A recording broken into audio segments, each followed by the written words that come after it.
Hello എല്ലാവർക്കും നമസ്കാരം. പുതിയൊരു വീഡിയോയിലേക്ക് സ്വാഗതം.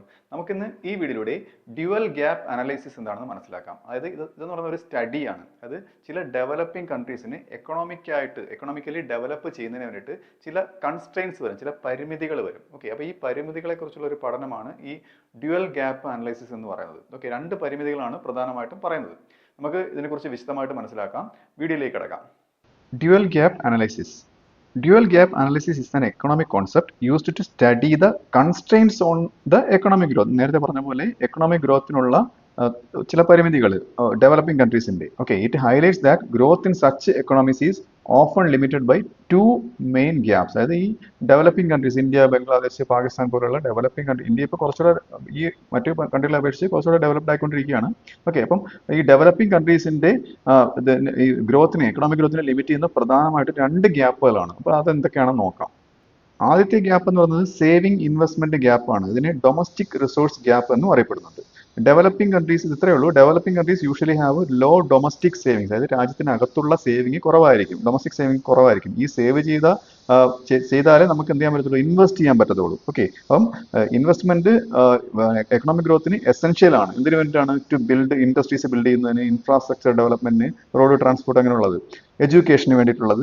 അപ്പം ഇങ്ങനെ ഇൻവെസ്റ്റ്മെന്റുകൾ നടത്തിയാലേ ഇതൊക്കെ ഡെവലപ്ഡ് ആവത്തുള്ളൂ. ഓക്കെ, അപ്പം സേവിങ് ഡൊമസ്റ്റിക്കലി കുറവാണ്, അപ്പോൾ ഇൻവെസ്റ്റ്മെന്റ് കുറച്ച് നടക്കത്തുള്ളൂ. അപ്പം അതിങ്ങനെ പറയാം, when saving less than required ഇൻവെസ്റ്റ്മെന്റിനെക്കാട്ടിലും സേവിങ് കുറഞ്ഞിരുന്നാൽ there is a shortage of funds to finance growth. അപ്പോൾ സേവിങ് കുറവല്ലേ, അപ്പം ഫണ്ട്, അതായത് ഇൻവെസ്റ്റിനുള്ള ഫണ്ട് ഫൈനാൻസ് ചെയ്യുന്നതിന് എന്തില്ല, ആ ഒരു തുക കയ്യിലില്ലാതെ വരും. അപ്പോൾ അത് ഒരു ഗ്യാപ്പായിട്ട് കൺസിഡർ ചെയ്യുകയാണ്.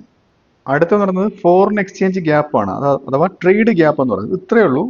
Even if savings are available, അതായത് ഇപ്പം സേവിങ്സ് നേരത്തെ പറഞ്ഞ പോലെ സേവിങ് ഗ്യാപ്പ് നികത്തി സേവിങ് ഒക്കെ കയ്യിലുണ്ടെന്ന് വെച്ചോളൂ. എന്നാലും ഇവിടെ വീണ്ടും ഒരു പ്രശ്നം വരുന്നുണ്ട്.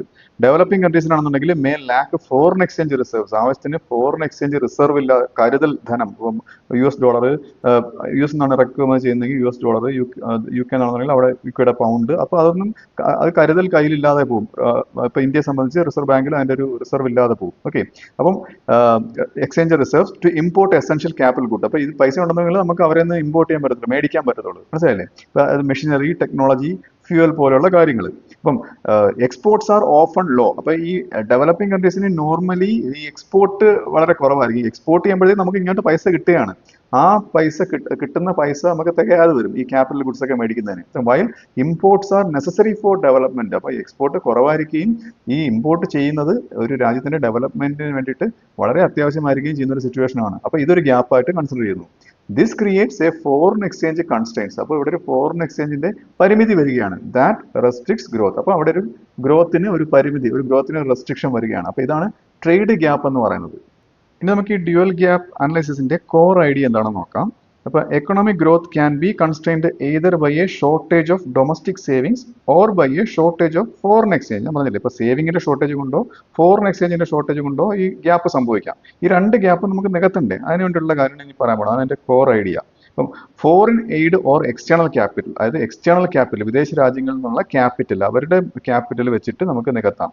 Capital flows can help fill either gap. രണ്ട് ഗ്യാപ്പ് ആയാലും നമുക്ക് ഫോറിൻ എയ്ഡ് കൊണ്ട് നികത്താവുന്നതാണ്. ഇപ്പം if the saving gap is larger, ഇപ്പൊ സേവിങ് ഗ്യാപ്പ് വളരെ വലുതാണ്, അപ്പം ഇൻവെസ്റ്റ് ചെയ്യാൻ പൈസ ഇല്ല. അപ്പം aid should supplement domestic savings for investment. Invest ചെയ്യുന്നതിന് വേണ്ടിയിട്ട് വിദേശ രാജ്യങ്ങളെ ആശ്രയിച്ചുകൊണ്ട് ആ ഇൻവെസ്റ്റ്മെന്റ്, ഇപ്പൊ മെഷീനറീസ് ആണെന്നുണ്ടെങ്കിൽ മെഷീനറീസ് അതൊക്കെ ഇൻവെസ്റ്റ് ചെയ്തുകൊണ്ട് ആ ഗ്യാപ്പ് നികത്താവുന്നതാണ്. Okay, if the foreign exchange gap is larger, നേരത്തെ പറഞ്ഞ പോലെ ഫോറിൻ എക്സ്ചേഞ്ച് ഗ്യാപ്പ് ആണ് ലാർജർ എന്നുണ്ടെങ്കിൽ ആ രാജ്യം, ഇപ്പം അമേരിക്കയിൽ നിന്ന് സാധനം മേടിക്കണം എന്നുണ്ടെങ്കിൽ അമേരിക്കൻ ഡോളർ നമ്മൾ കടമെടുത്ത് കയ്യിൽ വെച്ചിട്ട് ആ ഡോളർ ഉപയോഗിച്ച് സാധനം മേടിക്കാം. Okay, aid should provide foreign currency to finance import. Import ചെയ്യുന്നതിന് വേണ്ടിയിട്ട് നമുക്ക് ആ വിദേശ രാജ്യങ്ങളുടെ ആ ഒരു എയ്ഡ്, ആ ഒരു ധനസഹായം നേടാവുന്നതാണ്. അപ്പൊ ഇങ്ങനെ എന്താണ് ഈ ഗ്യാപ്പ് രണ്ടും പരിഹരിക്കാവുന്നതാണ്. ഇനി നമുക്ക് ഈ രണ്ട് ഗ്യാപ്സിനും എക്സാമ്പിൾസ് നോക്കാം. ഉദാഹരണത്തിന്, suppose a country wants to invest $10 billion in development projects. Development പ്രൊജക്ട്സിൽ $10 ബില്യൺ ഇൻവെസ്റ്റ്മെന്റ് ഒരു രാജ്യത്തിന് ആവശ്യമാണ്.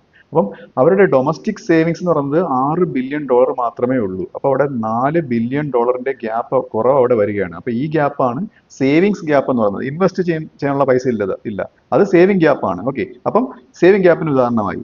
ഇനി അടുത്തത് നമുക്ക് ഫോറിൻ എക്സ്ചേഞ്ച് ഗ്യാപ്പിന് ഉദാഹരണം നോക്കാം. But to buy machinery and fuel from abroad, മെഷീനറിയും ഫ്യൂവലും അബ്രോഡിൽ നിന്ന് മേടിക്കുന്നതിന് വേണ്ടിയിട്ട് it needs $5 billion in foreign currency. $5 billion foreign currency ആയിട്ട് കയ്യിൽ വേണം. പക്ഷേ അതിന്റെ എക്സ്പോർട്ട് എന്ന് പറയുന്നത് 2 ബില്യൺ മാത്രമേ ആ കൺട്രിക്കുള്ളൂ എക്സ്പോർട്ട് വരുമാനം. ഓക്കെ, കയറ്റുമതി ചെയ്യുമ്പോഴത്തേക്ക് 2 ബില്യണേ ഫോറിൻ കറൻസി കിട്ടുന്നുള്ളൂ.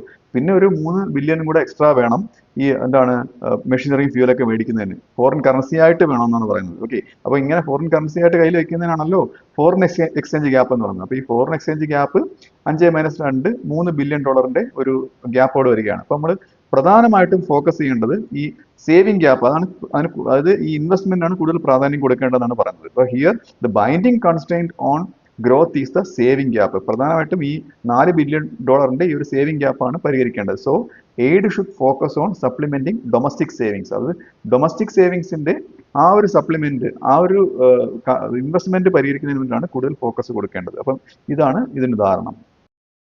അപ്പോൾ ഈ വീഡിയോ നിങ്ങൾക്ക് മനസ്സിലായെന്ന് വിശ്വസിക്കുന്നു. അടുത്ത വീഡിയോയുടെ മറ്റൊരു വിഷയമായി വീണ്ടും കാണാം.